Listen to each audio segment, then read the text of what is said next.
guys, this is Pam. Welcome back to my channel. So today I have two perfumes for you from the house of Armani, and this is from their private line collection. One is BLANC KOGANE, and the other one is NOIR KOGANE. My assumption is maybe they intend one for women and the other one for men, but I don't know. That's just my assumption, but both to me are unisex. It just depends what you want to wear. I managed to get a hold of the samples, and I was able to sample or test both of them on my skin. Let me show you one of the samples that I have. So this is the Noir KOGANE, and I looked it up. KOGANE in Japanese means gold. So it would translate to noir is black or dark, I guess, in French, and blanc is white. So white gold, and the other one is black gold. The bottle is beautiful. I'm gonna put it here, and I'm gonna put it here. All right, so bottle wise, absolutely love that white with the gold and the black with the gold. But let's go ahead and get to the scent itself, and I would like to read you the notes. The notes are for the BLANC KOGANE. It's a floral aldehyde for fragrance for women and men. Okay.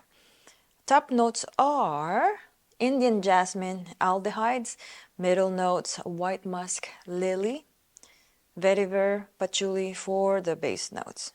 All right, so in the opening, aldehydes for sure, and that jasmine, very indolic Indian jasmine, beautiful. Okay, this perfume is beautiful, very nice. At the same time, underwhelming. I was just expecting a little bit more. I don't really know what that more that I was expecting. I can't really put it into words. I was just expecting a little bit more, I guess, more lactonic, just based on the, I guess, the bottle. It's very creamy and milky. I was expecting it, or I was hoping it will give me some lactonic, milky kind of vibe. It is a very creamy, very soapy aldehydes. In fact, on the initial spray, on the opening, it reminded me a lot of something Chanel would make or would smell like, especially Chanel No. 5. I don't have a lot of experience with the Eau de Toilette Chanel No. 5. I do have a lot of experience with L'Eau, which is an Eau de Toilette, but I know there's a L'Eau, and then there's a Chanel No. 5 Eau de Toilette, and then there's a Chanel No. 5. Oh, there's something else I don't remember. But this one reminds me a lot of what I would imagine Chanel No. 5 Eau de Toilette would be. It's very Chanel-esque. And the opening, that aldehyde would maintains itself, maintains its structure, maintains its presence all the way to the dry down. Now that Indian jasmine, that indolic jasmine, is very strong in the opening alongside the aldehydes, but it fades away. That indolicness fades away in the mid and the dry down, so you don't get as much of that. Overall, it's very soapy, very clean, and very creamy, a little bit powdery. Not super duper powdery. Like, the best explanation I can give you is actually fluffy. It's fluffy, laundry-like, soapy, fresh, just white and clean. Like, if you imagine fresh linen, you know, that you know, when you buy, I don't know, laundry detergent, or like an air freshener that smells like clean linen. It gives me a lot of those vibes. But it is very beautiful, and this actually projected very well. It lasted a long time on my skin. The very dry down, like the next day, so I wore it to bed. The next day, I was still smelling it. And I didn't even spray a lot because I only had a sample. I could even wear it this afternoon when I got back home. The robe I was wearing last night, it was on the sleeve of my robe, and I could still smell it. So it's very long lasting. Yeah, it's very long lasting. Oh yeah, the dry down, very musky. It's a clean, still have that aldehydes, Chanel-y aldehydes with musk. Very musky in a good way. It's not overpoweringly musky, but you definitely pick up the musk when you don't pick up as much on the opening and in the dry down. So super musky in the dry down. And as soon as I spray it, actually, so of course it reminded me of the Chanel first. Secondly, like the overall scent profile of BLANC KOGANE reminded me so much of Musc Outreblanc from Guerlain, which I have reviewed before. I actually have a mini. Look how cute that mini is. I also have like a sample vial, which I could not find. I wanted to find my sample so I can also spray it. So it's kind of like a same test, you know, side by side. Anyway, so this one, Musc Outreblanc, on my review that I did, I wasn't a super fan of it. I mean, I do like it. I think I did like it. I think it's a very beautiful perfume. But on my review, I don't know if you've seen it or if you watched it, I actually talked about, I've suggested not to buy it because it reminded me so much of a hand sanitizer smell. Which to me, if I'm gonna pay a lot of money or if I'm gonna wear perfume, I don't want it to remind me of I don't want to wear something that would remind me of hand sanitizer. So that was my biggest thing, or my biggest con on Musc Outreblanc. I love it. I liked it. Very nice. But at the same time, it was I could not get over that hand sanitizer smell. And that's just me. Okay. I know a lot of people don't get that. In fact, I got a lot of comments on that one. Like, I don't know what's up, because to me it's very beautiful perfume, which, you know, we just all pick up different things. But I'm gonna tell you right now, finally, and consider this also as an update to that review, finally I got over that hand sanitizer smell and I could just enjoy this perfume. In fact, I'm gonna make this as my next Guerlain buy in my to buy list from the House of Guerlain. Oh my goodness. So very, very similar to BLANC KOGANE. Musc Outreblanc to me is more, it's thinner. It's a thinner version, crispier, sparklier. Although BLANC KOGANE has aldehydes, I don't think Musc Outreblanc has aldehydes. Let's go look it up. I mean, at least I don't even pick it up.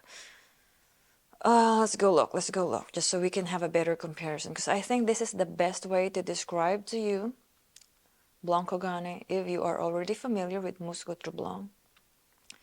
So Musc Outreblanc's top notes are white musk, neroli, ambrette, musk mallow.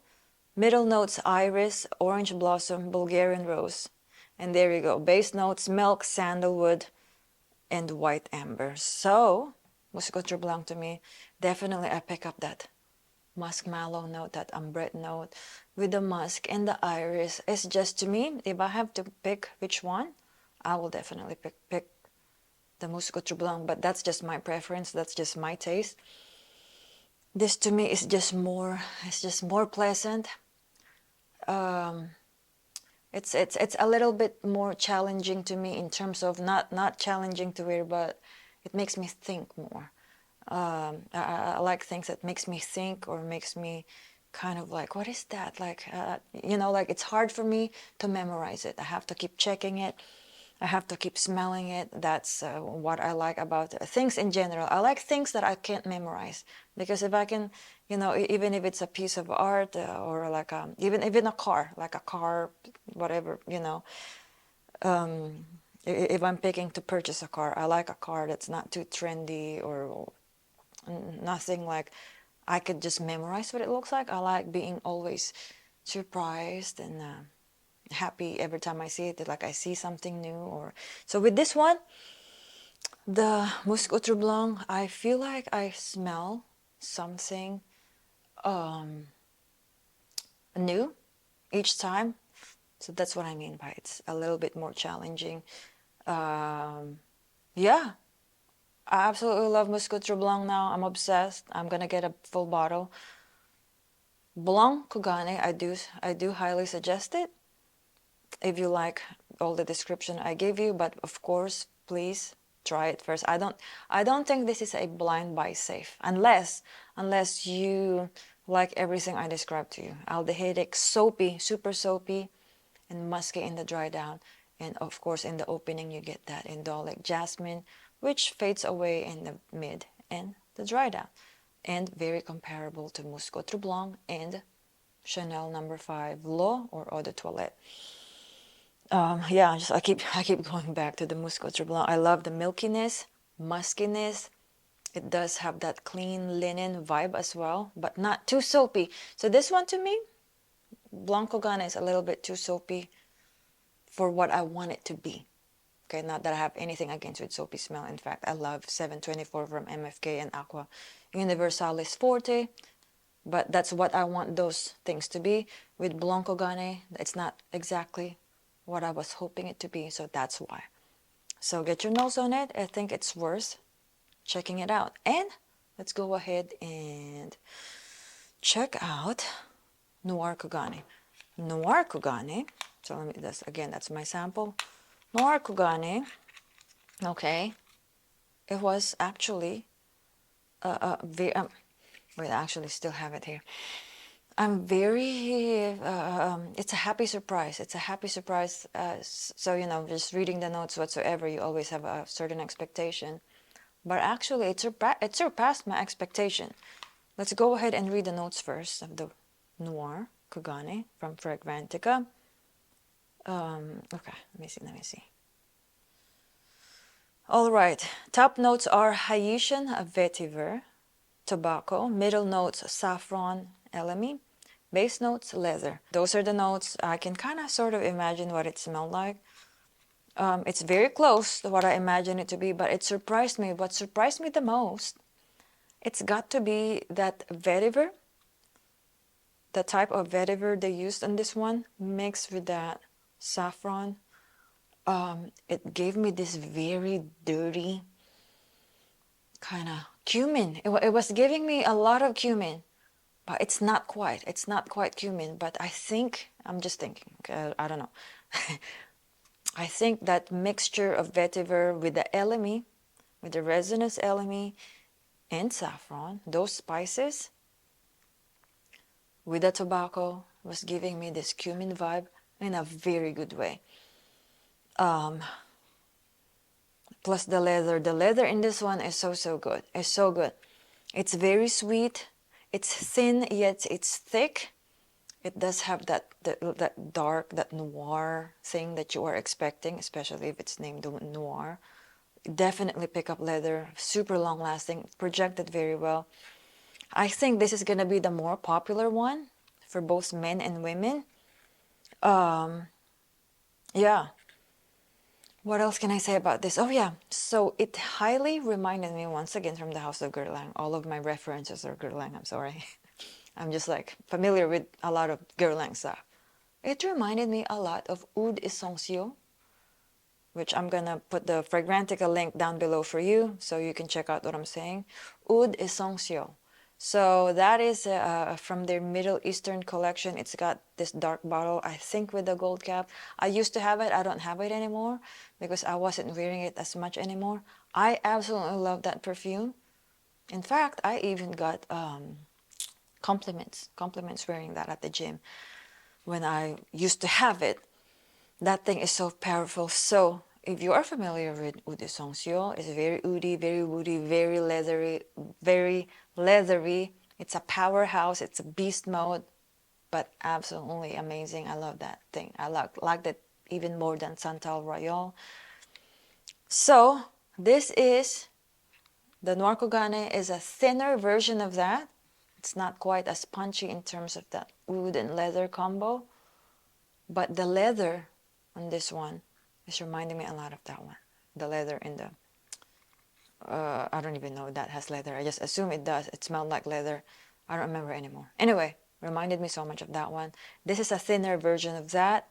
I actually think this is a little bit more wearable, but this has more of like a dirty, cuminy, rooty, that rooty vetiver that's very pronounced. And this one, if you don't like cumin, if you don't like vetiver, you may want to stay. I mean, if you don't want cumin, and if you don't like anything that's kind of dirty and rooty, you may want to stay away from this one. But if you like that, I think this is absolutely beautiful. I'm just not gonna buy. I don't think this is a full bottle worthy for me, only because I didn't even keep. I don't even have my Eau de Songseol anymore, and but I think this is a safer choice than Eau de Songseol, because that one's just again like a powerhouse, a beast mode. But this is a very good. If you like my description, I actually think this is a safer blind buy. I actually think this is a safer blind buy than the BLANC KOGANE. I think a lot of people is gonna like this. It is super duper nice. It's sweet too. It's sweeter than Eau de Songseol. It's a sweet, cuminy, leather, rooty. It did not have as much of a development for me than it did with the BLANC KOGANE. Oh, I do want to point out. So anyway, that's what I think about the perfumes. But I do want to point out. So as the first time I was testing both, I sprayed the BLANC KOGANE here and the NOIR here. So I was getting whiffs of both. And it's actually such a pretty combination. I was smelling both at the same time. Super awesome combination. So whoever designed these perfumes, and they meant to have it maybe hand in hand, like a woman wearing the Blanc and the guys wearing the Noir, they will definitely blend well together. I think they have achieved that. It blends really well, and I can tell you because I sampled both at the same time and I was smelling both at the same time, and it was beautiful, absolutely beautiful. But for me, just right now, I don't think it's just blind buy worthy for me. It's not. Again, there's something I'm not quite satisfied with the BLANC KOGANE, and the NOIR one is something I have already experienced before, and I'm just not there right now. I'm not into this particular concoction or chemical mix. What do you call that? You know what I mean. You know what I mean. I'm just not into this particular one right now. I have other things that I'm pursuing as of the moment. But if you like all of my descriptions, definitely check them out. I think they're worth checking out. And that is my review for today. I hope you guys enjoyed that. And if you did, please leave me a comment and give me a thumbs up. And if you haven't subscribed to my channel yet, please subscribe now. In fact, hit that notification button so every time I upload, you get notified and you know when to check out another video from me. I hope to see you guys on my next video. Thank you so much for watching. Bye-bye.